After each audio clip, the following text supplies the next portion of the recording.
সাইডে মার্কেট বন্ধ হয়ে গেছে, এখন এই সাইডটাতে এখন মার্কেট ওপেন করতেছে। এই মার্কেটটা চলবে এদের সকাল পর্যন্ত,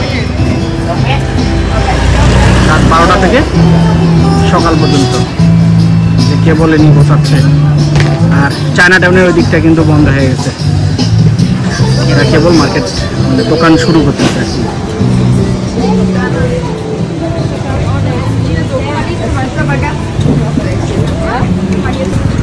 এইসব জায়গায় আসলে দিনের বেলা চেনাই যায় না।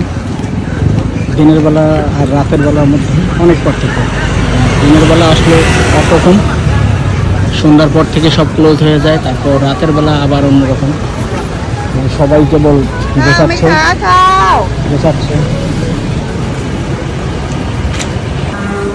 এখানে কম দামে আসলে দামাদামি করেও কেনা যায়।